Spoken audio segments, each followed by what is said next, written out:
I've got a pretty large property and don't mind the neighbor's cat hanging out chasing mice and other things, but it's constantly walking right up to me and brining me dead things when I'm outside. I don't feed the cat and barely pay any attention to it except when it rubs up against me and purrs. I'll give it a quick pat and move on to whatever I was doing, gardening, etc. Otherwise I basically ignore it. Anyways, the frequency of dead things plopped at my feet has gotten to almost every day. I don't want to be mean and scare it or anything. It's welcome to relax or prowl the yard, but it's a long walk from one end of the yard to my trash cans to dispose of the things it brings, and it's getting old really fast. Enjoy the yard versus its owner's yard for some reason.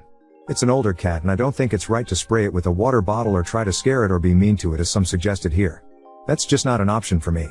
I called my vet to get their advice and he said to soak cotton balls 1-to-1 with food grade vinegar and water and lightly dab my wrists, neck, ankles, shoes, etc. The vet said the vinegar is totally safe for the cat, but cats don't like the vinegar and will associate the scent with me and in theory should stop approaching me and will likely give up trying to give me dead things. The vet said it might be a good idea to actually lure the cat to me with a simple treat to make sure it approaches me, smell me, dislike it and leave. So one quick stop at the market for the vinegar, cotton balls, cat treats and dabbing myself all over like my vet advised and I'm good to go. Voila! Problem solved, right? Nope. 1. My beloved dog wouldn't even come up to me the entire rest of the day. 2. My wife said I stunk and demanded I shower. I told her I still had a lot of chores outside in the yard and she said I can't step into the house until I showered. I told her I would shower after my chores. 3. The cat showed up as usual and brought me another dead thing, partial grasshopper this time. And I did what the vet said and gave it the cat treat. It not only approached me and didn't flinch at all at my smell, but went crazy purring and rubbing up against me after I gave it the treat. Like purring so hard I could feel the reverberations when it rubbed against my pant leg. Unusually, the damn cat followed me around most of the day and kept interfering with what I was doing, pruning, sweeping, etc. running in front of me while I'm carrying things to the wheelbarrow, zipping between my legs, laying down right where I'm about to trim. I gently move him and the little bastard kept coming back. I'd make sure I'd hold out my wrists for it to smell and that did jack shit. Cat didn't even care or seem to notice the vinegar smell. 4. I did a lot of work in the yard but still had more to do, so I was going to go take a quick nap on the couch and then get back to the yard, but my wife wouldn't have any of it and kicked me out. She told me to go nap near the pool in the nice shaded area I had set up with lawn furniture and a hammock. Didn't want to argue with the boss, so I went to the hammock. Took a nice nap only to wake up to find the fucking cat sleeping on my chest purring, ass right in my face. I gently let it down on the ground so I could get back to my yard work, and right there under the hammock another dead thing the cat left for me. Covered in hundreds of ants. FML. I give up. Update 2. First of all, I'd like to thank everyone who gave sincere, well-meaning advice here, as when I say I'm not a cat person, I really mean I'm not a cat person. I don't dislike cats, but I've always grown up with dogs, and other than bumping into the occasional cat in the periphery, I have almost no knowledge other than the basic guy off the street. There seemed to be some conflicting advice in the thread. Ignore the cat, pick up the cat constantly, feed that cat, don't feed the cat, instead of vinegar try citrus, no try peppermint instead of citrus, eat in front of the cat, etc. to answer a couple of questions from the thread. Maybe the cat belonged to the previous owner of the house and has hung around. Nope. I've owned the property for over 20 years. I had the former dilapidated house demolished and over the decades slowly added the main house, 2 small guest houses, the pool house, etc. The cat literally showed up on the day the new neighbor below the hill moved with their stuff. I simply connected the dots. Are there any poisonous plants in my landscaped yard? To my knowledge, no. I have a dog who I would take a bullet for, and when I hired the landscape architect and arborist, I made sure to request no thing would be planted that would harm my dog or any of the local wildlife, but at the same time I wanted to attract butterflies, hummingbirds, etc. for the same reason. Despite it being a really easy solution to my ginormous ant problem, I refused to use chemicals, pesticides in the yard. Trial and error. Advice from the thread that worked or didn't work. First of all, I wasn't going to make the same mistake again of putting on a scent that would upset my dog. The day I tried the vinegar, my dog tried to avoid me all day and would only begrudgingly come to me when I insisted and called him over. The only citrus I had around was some strong citrus soap smell from one of my wife's fancy soaps she has all over the house. Tried it around the cat, nothing. Didn't deter the cat at all. I didn't try peppermint because I don't like the smell of peppermint myself. Ignore the cat completely, eat in front of the cat, but under no circumstance do I feed the cat. Didn't work. The cat would just stare at me and bob its head back and forth intently watching whatever I was eating, then bob its eyes to my mouth and just watch me chew. Still brought me dead things. I was strong. Held my ground. I didn't feed the cat even though I'm pretty sure it was asking for a bite of whatever I was eating at the time. Love bomb the cat, constantly pick it up. Go over the top to pay attention to it. To the people who gave this piece of advice, if you were trying to help, then thank you. If you were trolling, then congratulations, you got me good. Not only did smothering the cat with affection and constantly picking it up not work, it backfired. Hard. The cat became obnoxiously clingy and would demand I pick it up and give scritches, constantly interrupting what I'm doing. Sometimes it won't stop meowing incessantly until I do a quick pick up and scritch. Put it back down only to have it do the same thing less than an hour later. Man, I'm busy, I don't have time for is. So. Up to this point basically nothing worked. After trying some of the thread's advice? Significantly worse. Cat still came around every day. Every day still brought me dead things. Followed me everywhere, but now every now and then I gotta pick it up to rub its tummy, give it a scritch to hit the reset button so it would stop meowing at me. It incessantly follows me. There was only one single day where I didn't see the cat, or so I thought. I left really early in the morning to go pick up things I needed from Home Depot, drop by my local nursery to pick up their good secret sauce compost, basically run a bunch of errands. Came back in the afternoon and went about my chores in the yard, and as the hours passed it hit me. No cat. Not a peep, nothing trying to trip me as I carry things with a wheelbarrow, no demands for a pickup, scritch and release. Nothing. I just shrugged my shoulders at my good fortune of finally working in peace.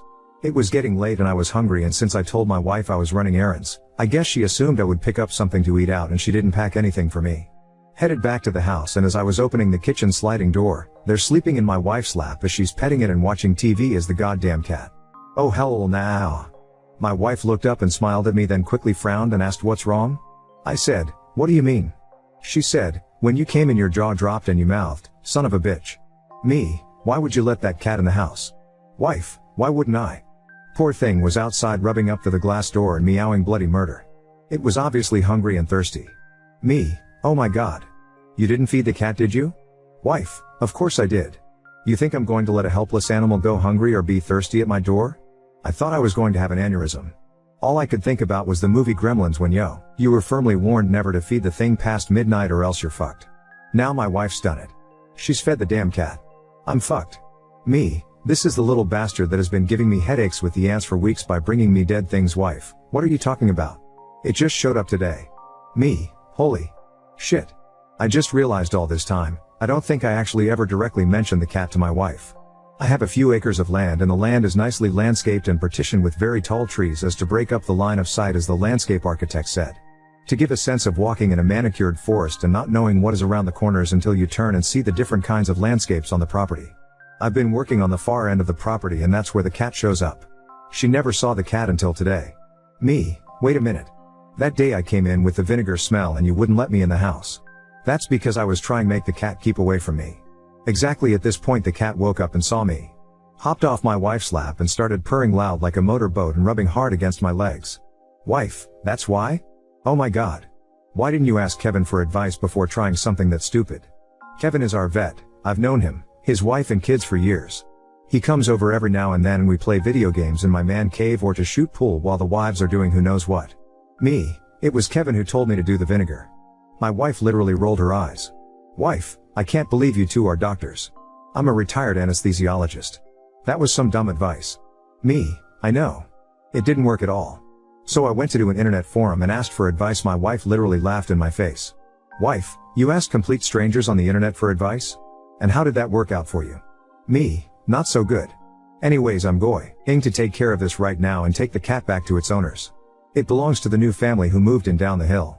I gently grabbed the little bastard, who was all happy and smug, hopped in the truck and rang the neighbor's doorbell. The day after they moved in, my wife and I introduced ourselves and gave them a small gift card to Home Depot and some of my wife's really good homemade brownies. Other than that, I haven't talked to them. The wife answered the door and the husband was sitting at their table in the back and waved to me. I reintroduced myself while holding their cat and told them I'm brining it back as it's been coming over to my yard every day. I was about to follow another thread suggestion and ask them if they could please consider putting a bell and collar on their cat so it would have a hard time catching things and bringing their corpses to me, when the wife said, "That's not our cat. We don't have a cat." All the air left my lungs. If I thought I was going to have an aneurysm before, now I'm sure I'm going to have a stroke as well. No. Fucking way. This isn't their cat. A million things was going through my head, and number one on that list is I call bullshit. There is no fucking way. I live on a small cul-de-sac. I am the only house on top of the hill because I own the entire damn top. I've known all the few neighbors for years. This cat doesn't belong to any of them. This cat literally showed up on the day they were moved their stuff in. I was thinking, are these guys fucking evil douchebags who dumped their cat and trying to deny it? The words just plopped out of my mouth and I instantly felt like an idiot. Are you sure? Wife looked a little taken aback and said, "That's not our cat." She sounded sincere and her face looked convincing. The husband came to the door and said, "Is there something wrong?" I said, "I thought this was your cat and was brining it back to you. It showed up the day you guys moved in." The husband said, "That's not our cat." I've seen it walking around, but I think it belongs to one of the neighbors. He also looked sincere. Are they just world-class bullshitters? There's no way this isn't their cat. What are the odds? Their little kid, who looked like she was maybe 4 years old or so, came to the door and smiled at me and the cat. Okay, here we go. Kids don't bullshit. They are brutally fucking honest, and if this is their cat, this kid is going to spill it right there and then. Nope. The kids all like, a kitty. This kid had no idea of this cat. This cat isn't theirs. I could only think, oh my god. Fuck. Fuck fuck fuck. I sheepishly apologized for the error and left with the little bastard. It was before 5, so I called Kevin, the vet, and told him I'm bringing the cat over to see if it has a chip. I dropped by his clinic. They scanned the cat. No chip. Kevin examined the cat and estimated it is around 7 or 8 years old. Said there is no way this is a feral street cat, as this cat is broken and way too used to being around people. What do you mean broken? Is something wrong? Kevin said, no, nothing like that. I mean this. He took the cat from me and cradled it on its back. It just stared at him calmly. He put it on the table on its back and gently grabbed both hind legs and pumped them up and down and went chugga chugga chugga chugga choo choo. The cat just looked back and blinked at him. See? Broken. I had no idea WTF he's talking about. Cats are wary of complete strangers. Even house cats that have been around people all their lives. Cats don't just let anyone walk up to them, pick them up. And they will never let a stranger just put them on their back, exposing their vulnerable abdomen, and let them reposition them like a G.I. Joe action figure with a kung fu grip like this one does. So what? So it's really just super friendly. Kevin, you're not getting it. I've never seen a cat as chill as this cat. No one has. They don't make cats like this. This cat literally gives zero fucks. Even to its own peril. Even the techs noticed it. They were just passing this cat around, putting it in all positions, holding it, petting it. This cat didn't give a fuck. This goes way beyond being just friendly. It's broken, man, but in a good way. Maybe it's just developmentally disabled? Kevin, nope. Not that I can tell. In fact, I think it's probably above average intelligence. What makes you say that? Kevin, it somehow wiggled its way into your life and got your dumb ass here, didn't it? But I don't like cats. Kevin, I know. It's played the long con on you. He was smiling his ass off like it was Christmas. Like I said, smart. But I don't want a cat. Don't you know anyone who will take it? Kevin, absolutely. The tech already offered. She's in love with it. And the other tech wants it too. But here's the thing. What? Kevin took the cat and plopped it in my arms. It looked up at me with those big dumb eyes and started purring really loud. He took the cat back. Purring stopped. Cat just looked at him. He put the cat back in my arms. It started purring again. Kevin, see? This cat has a major hard-on for you. I'm not going to tell you what to do, but my 2 cents, it would be cruel to separate this cat from you. Look, if you really don't want the cat, I can have literally a bazillion ladies in 2 seconds here busting down this door for this cat. At least you told me you didn't feed it. I told him my wife already did, and she really liked the cat. Kevin, oh man, you're fucked. So, I bring the cat back home. I told my wife everything. My wife has a grin ear to ear. Wife, okay good. She grabbed the cat and it just snuggled up to her. The little kiss ass. There's still time to go to PetSmart and get it some things. And while we're there, you can get one of those cat flappy doors or the kitchen. I told her hell no. This cat has already given me major headaches with ants outside. I don't want it coming in the house. I looked her straight in the eyes and said, 100% no to the cat door. I crossed my arms, 1000% no. She narrowed her eyes at me. Anyways. We're at PetSmart and she's looking for outfits for the cat and I'm in the pet door section. The only consolation prize is she let me name the cat. I named it what she thought was Elby. I told her it sounds cute like Elmo and she went with it. It's actually is L.B. for little bastard. I giggle inside when I call its name. P.S. Elby has stopped bringing me dead things since being inside most of the time. Has already destroyed my Newton's cradle I've had for years in my office, stolen one of my Chewbacca slippers which I still haven't found, and I still often wake up after napping with him sleeping on my chest, ass right in my face. FML. I give up. Now on to second story. Girlfriend returned from her business trip acting catatonic, locked herself in her office for days, and refuses to tell me why. We have been together for a year and a half and our relationship has been good up to this point. She was out for 5 days for a business trip to a conference. Without disclosing much, we both work in the same field but not a lot of overlap. The conference would debut a project she had been working on. I did not go, because of my own work, but she went with her coworkers on the project and everyone seemed to have a great time. I picked her up from the airport 2 nights ago, and when I went in for a hug and kiss she didn't return it and just went to grab her luggage. The whole ride home, she was basically catatonic. She didn't want to talk much, and would either ignore me, give a delayed, short answer, or be very short with me. The only thing I could get when I asked what's wrong was I'm tired. When we got home, I reheated some food for her while she was in the shower. After the shower, she took her bowl but dropped it on the way to the table and immediately started crying. I tried to comfort her and give her mine, but she angrily said she wasn't hungry and was going to bed and went to our bedroom, where she ripped the blankets and her pillow off of the bed, brought them into her office to the bed she uses for naps and closed the door. She hasn't really left her office since. We are now on day 2, but I do see she is coming out of her office for food. I've sent texts asking to talk but she hasn't responded. The door is locked, but if I knock she will say she's okay but napping. She won't talk to me and I don't really know what's wrong. Obviously, something major happened. I checked social media but everyone was smiles online. I spoke to my friend who went with her, he worked with her on the project, and asked how it all went that first night. He felt the trip went well and everyone had a good time. I inquired more about GF after, and he did tell me there was a part of the trip about halfway through where she started crying over lunch, but he didn't have any other details. I don't really think she is cheating, but I also don't know what could cause this. Any help? We cannot guess at this. You are going to have to talk with her. She may be sick, she may be pregnant, she may have been assaulted, she may have cheated, she may have learned something about you while she was gone that has made her very angry. There are more things that might have happened but those are my top 5. Update 1. I've been pretty slammed with work, and the demands for updates in the comments and inbox have also been overwhelming. With so many people assuming an assault and asking for details, it felt voyeuristic, where people wanted a window into my GF suffering. That disturbed both of us. Ultimately, I decided to update because there was no cheating or assault at all, despite almost everyone thinking it was definitely one of the 2 cases.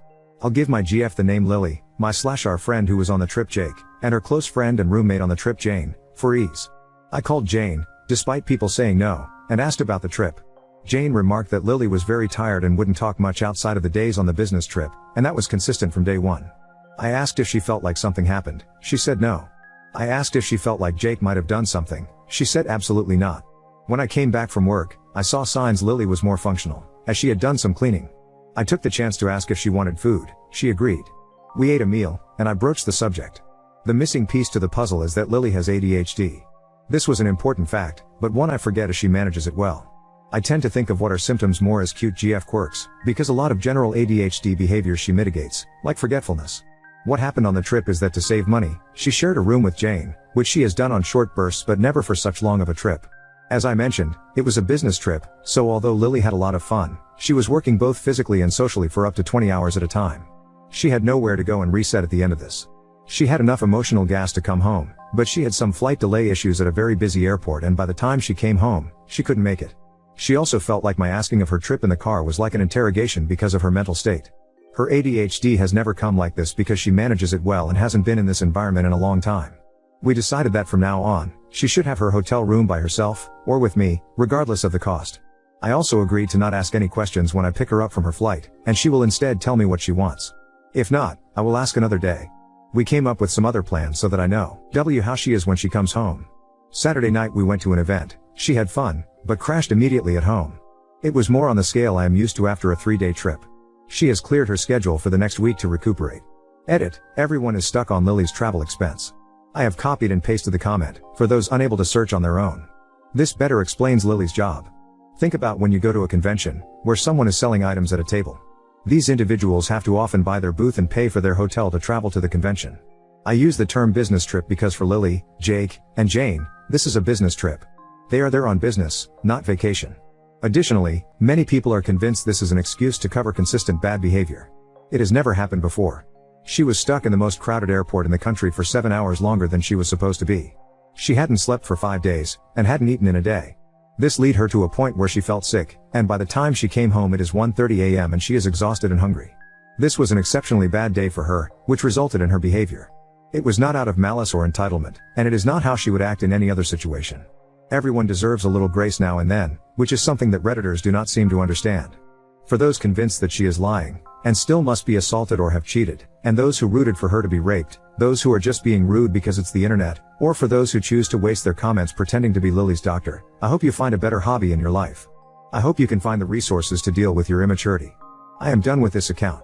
The problem is solved, and the update is there.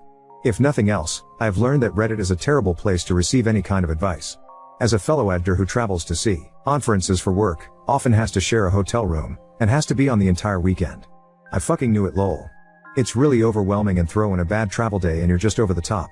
I'm glad she's okay, just give her some alone time to let her batteries recharge.